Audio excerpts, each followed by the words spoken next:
سر لڑائی ہے، مجھے تو نہیں لگتا کہ کوئی اس کا سیدھا حل ہے، کیونکہ یہ نہ آپ مانیں گے نہ سپریم کورٹ مانیں گے، چیف جسٹس کہیں گے ان کا حکم حتمی ہے۔ پلیز مجھے موقع دیں، یہ اس میں کوئی لڑائی والی بات نہیں ہے، اور سپریم کورٹ ایک غلط چیز کر رہی ہے، ان کو مان جانا چاہیے۔ پروگرام کے آغاز میں ہمارے پاس معروف قانون دان قادر صاحب ہیں، عرفان قادر صاحب، السلام علیکم۔ جی وعلیکم السلام۔ عرفان قادر صاحب، 2 کیسز ہیں، 13 اور 14 اپریل کے دن لگے ہوئے، وہ ہماری میرے خیال سیاست کا رخ متعین کریں گے۔ کل بل کا معاملہ ہے اور 14 کو الیکشن والا کیس ہے۔ پہلے بل سے شروع کرتے ہیں۔ سپریم کورٹ اگر اس کو سٹرائک ڈاؤن کر دیتی ہے تو کیا آپشنز ہیں آپ کے پاس؟ دیکھیں، سب سے پہلی بات تو یہ ہے کہ لیجسلیشن جو ہے وہ سپریم کورٹ کو، ان ججز کو کوئی اختیار نہیں ہے کہ یہ سسپینڈ کریں۔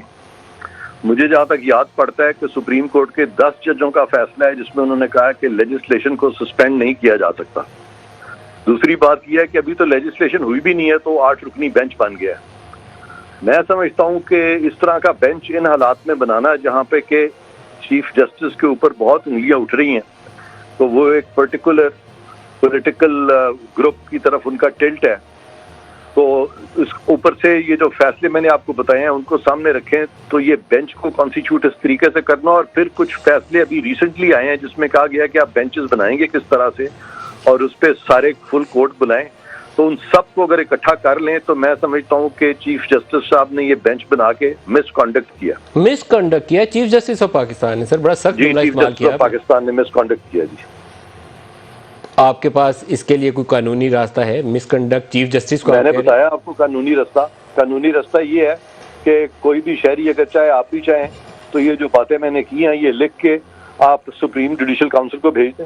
جو حکومت کی جانب سے 8 ججز کے اوپر اعتراضات ہیں وہ بڑے سخت الفاظ میں، کیمرے کے اوپر تو شاید وہ سارے لوگ نہیں بولیں گے، لیکن جب آپ پرائیویٹلی ان سے پوچھیں تو ان کے تحفظات کافی شدید نوعیت کے ہیں۔ اس کی کیا وجوہات ہے؟